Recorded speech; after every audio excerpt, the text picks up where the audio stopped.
नमस्कार दोस्तों, मैं अनूप कुमार श्रीवास्तव आप लोगों का स्वागत करता हूं सब कुछ पढ़ो चैनल पे। तो चलिए सब कुछ पढ़ो चैनल पे हम क्लास को आगे बढ़ाते हैं बच्चे। तो देखिए, मैं फिर से आपको हमेशा की तरह चैप्टर याद दिला दूं, लोकतंत्र और विविधता। तो चलिए, हमने पिछली क्लास में यूरोपीय ओलंपिक खेल से एक छोटी सी कहानी मैक्सिको ओलंपिक खेल की एक छोटी सी कहानी सुनी। आज जरा उसी को आगे बढ़ाते हैं। और बच्चे, हमारा जो अगला पॉइंट वो है विभिन्नताओं में सामंजस्य एवं टकराव। सामंजस्य मतलब संतुलन बच्चे, और टकराव का मतलब लड़ जाना, टकरा जाना। तो जरा सीखते हैं कि ऐसा क्या होगा। बच्चे, एक बात याद रखिएगा कि सामाजिक विभाजन तब होता है जब समाज में क्या होता है, अंतर होता है। इस बात को याद रखिएगा कि सामाजिक विभाजन तभी होगा, सामाजिक विभाजन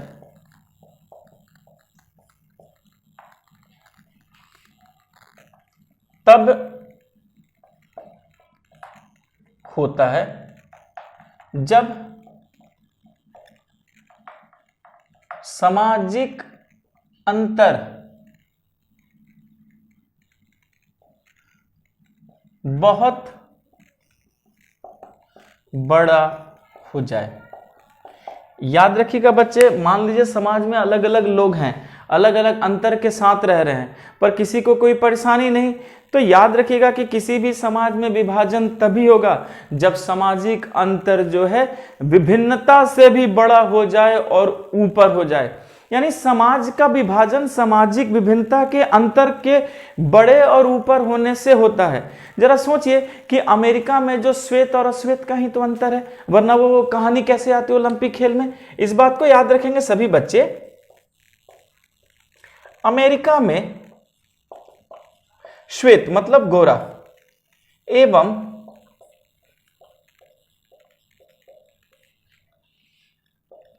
अश्वेत का अंतर है, और ये अंतर इतना बड़ा हो गया कि तुरंत इसने किसका रूप ले लिया, विभेद का रूप ले लिया। अब जरा सोचिए कि जो बेचारे अश्वेत हैं, एक तो वो गरीब हैं, लो अंतर तो ही आ गई, बेघर है, और साथ ही साथ क्या है बच्चे, कमजोर हैं।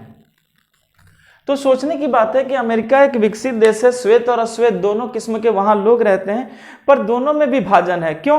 क्योंकि जो मजदूर अश्वेत है, जो काले हैं, एक तो वो गरीब है, गरीब होने के साथ बेघर है, और बेघर होने के साथ क्या है, कमजोर है। तो विभाजन तो ऐसे ही हो गया बच्चे, अमीर हो गए, मजबूत हो गए, और श्वेत लोग हैं वो आराम से रह रहे हैं। अच्छा, इसी चीज को अगर मैं अपने देश की बात करूं तो हमारे देश में जो दलित लोग हैं वो भी तो गरीब और भूमिहीन है। इसका मतलब हमें इनकी तुलना किससे करना है, हमारे देश के दलितों से करना है। तो हमारे जो दलित हैं, हमारे देश के जो दलित हैं वो भी क्या है, गरीब हैं। गरीब होने के साथ साथ वो भी क्या है बच्चे, भूमिहीन है। तो जरा सोचिए, दलित भी हमारे यहाँ के गरीब हैं और भूमिहीन हैं, तो क्या समाज में अंतर नहीं आया? यानी विभिन्नता होने के बाद भी समाज में बहुत बड़ा अंतर आ गया। और ये भेदभाव अन्याय के शिकार भी तो हैं। याद रखिएगा, गरीब है, भूमिहीन है, साथ ही साथ बच्चे ये जो है भेदभाव एवं अन्याय के शिकार हैं। भेदभाव एवं अन्याय के क्या हैं, ये शिकार हैं। तो समझ सकते हैं कि भेद तो फिर हमारे भी देश में हो गया, जो इतना बड़ा देश है। अच्छा, अब एक बात याद रखिएगा बच्चे कि सामाजिक, अच्छा हाँ, अब आपने देखा कि भेदभाव और अन्याय के शिकार हैं। अच्छा, लोगों को महसूस भी तो हो कि वो दूसरे समुदाय से हैं। याद रखिएगा कि इस व्यवस्था से लोगों को महसूस हो जाता है कि वो किसी दूसरे समुदाय से हैं। इसका मतलब अगर ऐसा भेद उन्हें नहीं किया जाता तो क्या कभी वो महसूस करते कि हाँ उनका समुदाय दूसरा है? याद रखिए, हम अपने समुदाय का महसूस तभी करते हैं जब हमारे साथ कोई भेद हो, अन्याय हो, हमें कोई अपमानित करे या बुरा भला कहे। अगर सभी समाज मिलजुल कर एक साथ रह रहे हैं, सामंजस्य में रह रहे हैं, तो क्या कोई कभी अपने समूह, अपने समुदाय की सोच रखेगा? नहीं रख सकता। लेकिन याद रखिएगा कि सामाजिक, इससे पता लोगों को महसूस हो जाता है कि वो बेचारे दूसरे समुदाय के हैं। लेकिन हमें इस बात को याद रखना है कि सामाजिक विभाजन की स्थिति भी इसी से आ जाती है। अगर मुझे महसूस होगा कि मैं किसी और समुदाय का हूं तो क्या समाज में विभाजन नहीं हो जाएगा? तो याद रखिएगा कि ऐसी चीजों से ही समाज में क्या हो जाता है बच्चे, तुरंत विभाजन हो जाता है। अच्छा, अब जरा यहां पर केयर कीजिए, कहा जाता है कि जो सामाजिक विभाजन की स्थिति में जो सामाजिक असमानता है वो कई समूहों में भी हो सकती है। याद रखिएगा कि सामाजिक असमानता कई समूहों में हो सकती है। सामाजिक असमानता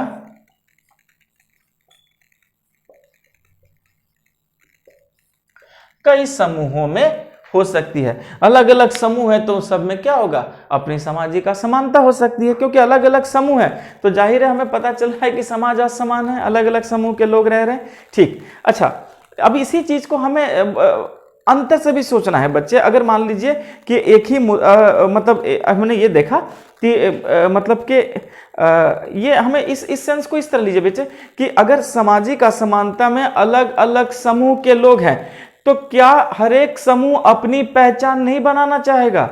बनाना तो चाहेगा।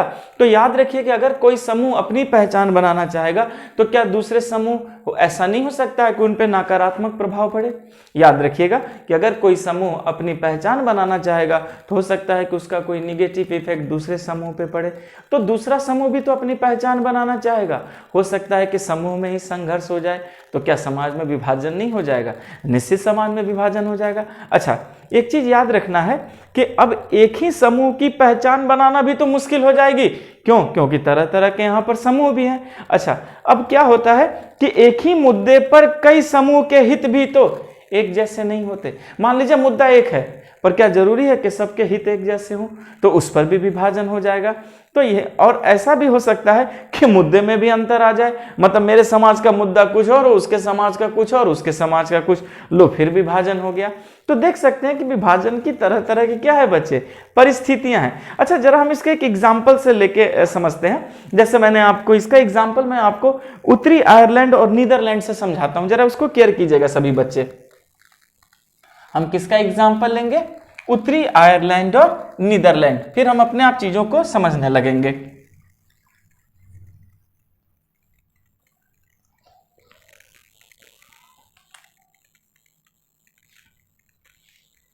जैसे उत्तरी आयरलैंड एवं नीदरलैंड। एक बात सभी बच्चे याद रखिएगा, ये जो दोनों देश हैं वो ईसाई बहुल हैं। क्या है ये दोनों देश? ईसाई बहुल समाज। इसका मतलब है इसमें कौन सा धर्म ज्यादा है? वो है ईसाई धर्म।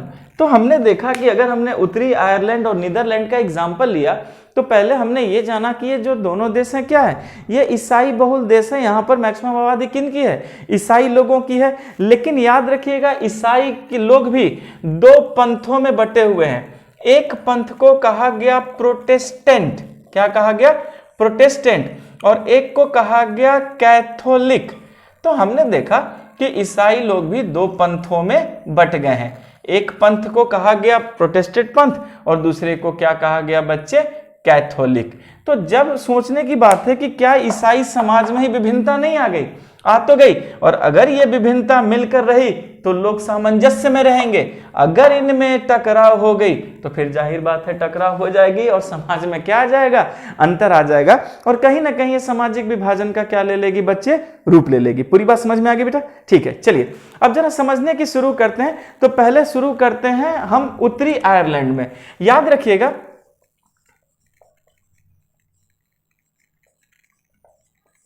उत्तरी आयरलैंड में बच्चे हमें याद रखना है कि वर्ग और धर्म के बीच समानता है। याद रखिएगा उत्तरी आयरलैंड में क्या है? वर्ग एवं धर्म के बीच समानता, यानी एक ही धर्म के बीच समानता है और एक ही वर्ग के बीच क्या है?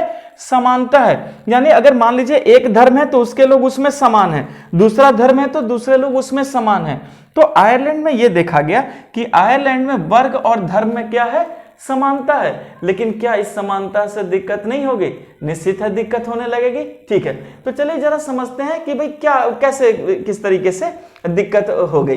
तो बच्चे एक बात याद रखिएगा कि इसमें जो कैथोलिक लोग हैं, अगर मैं आयरलैंड के कैथोलिक लोगों की बात करता हूं, इसको समझिए कि जो कैथोलिक लोग हैं वो क्या हैं? गरीब हैं। भाई यहीं पर अंतर आ गया कि कैथोलिक लोग क्या हैं बच्चे? गरीब हो गए। अच्छा, अगर कैथोलिक गरीब हैं इसका मतलब है प्रोटेस्टेंट क्या है? अमीर है। भाई सिंपल सी बात है, आप यहीं पर अंदाजा लगा लीजिए। तो कैथोलिक गरीब है तो प्रोटेस्टेंट क्या है, अमीर है। और अगर अमीर और गरीब हैं तो क्या भेदभाव नहीं होगा? आप इसी से अंदाजा लगा सकते हैं बच्चे कि हमने देखा कि उत्तरी आयरलैंड के जो कैथोलिक लोग हैं वो गरीब लोग हैं और प्रोटेस्टेंट लोग क्या हैं, अमीर लोग हैं। तो बच्चे अगर गरीब और अमीर हैं इसका मतलब है कि भेद होने लगेगी। और याद रखिए उत्तरी आयरलैंड में दोनों के बीच फिर जमकर क्या हुई, मारकाट भी हुई। याद रखिएगा इन दोनों में जमकर क्या हुई, फिर मारकाट हुई। तो कहीं ना कहीं मारकाट हुई तो इस मारकाट ने किसका रूप ले लिया, विभाजन का रूप ले लिया। याद रखेंगे कि उत्तरी आयरलैंड ईसाई बहुल है पर प्रोटेस्टेंट लोग जो हैं वो अमीर हैं, मजबूत हैं, कैथोलिक गरीब हैं, कमजोर हैं। और दोनों के बीच लंबे समय से मारपीट होती रही, मारकाट होती रही और कहीं ना कहीं इस अंतर ने सामाजिक विभाजन का क्या ले लिया, रूप ले लिया। पूरी बात समझ में आ रही है बच्चे आपको? ठीक है। लेकिन अगर ठीक मैं इसकी तुलना नीदरलैंड से करूं तो नीदरलैंड में ऐसा है ही नहीं। देखिए कितनी अच्छी बात है कि नीदरलैंड में ऐसा नहीं है। इसलिए बच्चे क्योंकि नीदरलैंड में क्या है कि जो प्रोटेस्टेंट है वो भी, उसमें भी गरीब अमीर है और जो कैथोलिक है उसमें भी गरीब अमीर है। तो जब दोनों में गरीब अमीर है तो फिर कौन किससे लड़ रहा है? तो नीदरलैंड में क्या है, सामाजिक समानता बनी रही। और बच्चे आज अगर देखा जाए तो विश्व के जो अधिकतर देश हैं उसमें किसी न किसी समाज में कहीं ना कहीं तरह के विभाजन तो है। आप विश्व के किसी भी देश को उठा लीजिए बच्चे, सबके समाज में क्या है, कोई ना कोई विभाजन है ही है।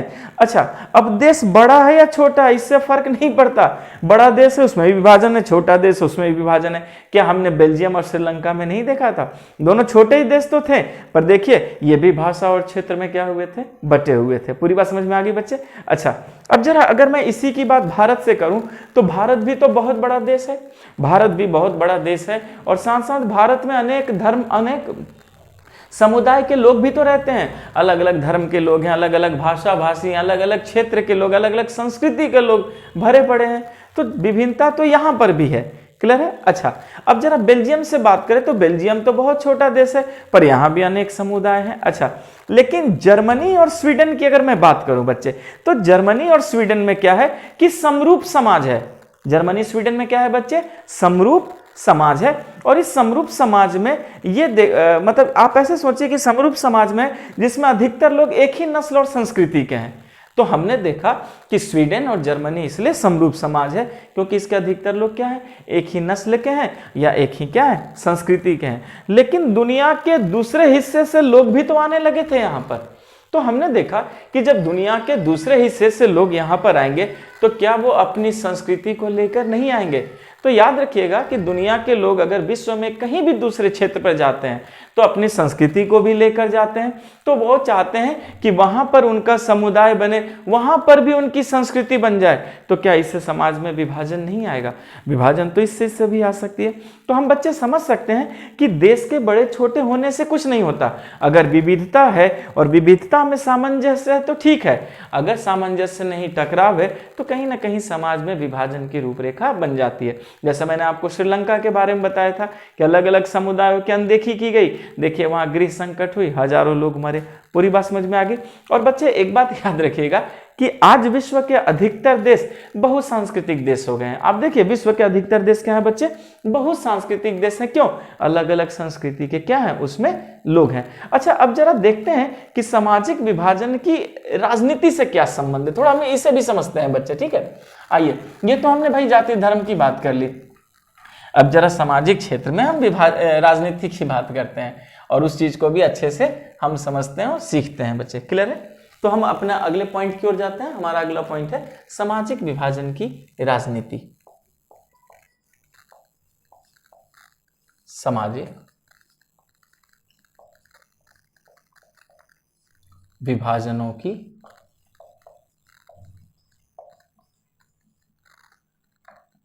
राजनीति। सामाजिक विभाजनों की राजनीति।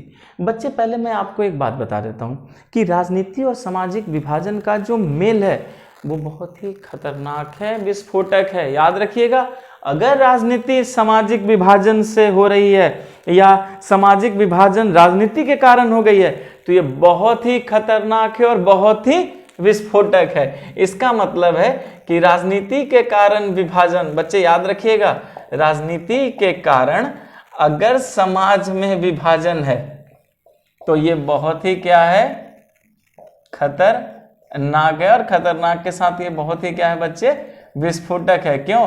क्योंकि गंदी राजनीति हो जाएगी तो जाहिर है क्षेत्र समाज टूट जाएगा, सब अपने फायदे की ही तो बात करेंगे।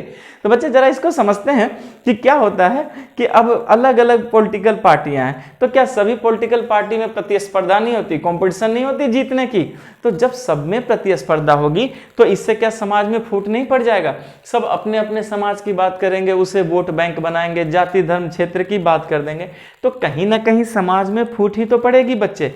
अच्छा, एक चीज याद रखिएगा कि ये जो राजनीतिक दल है ये सामाजिक विभाजन के हिसाब से भी होड़ करने लगते हैं, सामाजिक विभाजन के हिसाब से भी कंपटीशन करते हैं। उन्हें पता है कि यहाँ पर इस जाति के लोग हैं तो उसी के उम्मीदवार को उतारो, उस धर्म के लोग हैं तो उस धर्म के उम्मीदवार को उतारो। तो कहीं ना कहीं राजनीतिक दल भी तो विभाजन का फायदा उठाती है।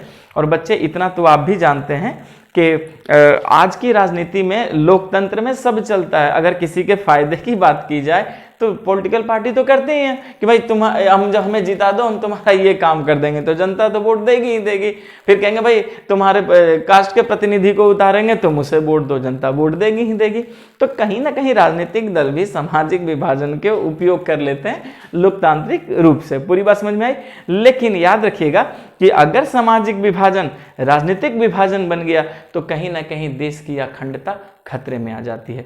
तो इस बात को याद रखिएगा कि हमें सामाजिक विभाजन को राजनीतिक विभाजन नहीं बनाना, वरना देश की अखंडता भी क्या हो जाएगी, खतरे में आ जाएगी। अच्छा, अब जरा समझते हैं तो इसका परिणाम क्या हो सकता है। चलिए, हमने देखा कि राजनीति कैसा काम करेगी, तो हम जरा अगले पॉइंट में समझते हैं कि परिणामों का दायरा क्या है। परिणामों का दायरा क्या है?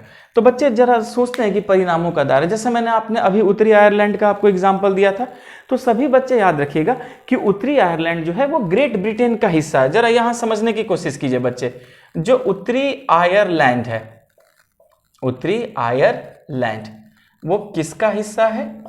ग्रेट ब्रिटेन का,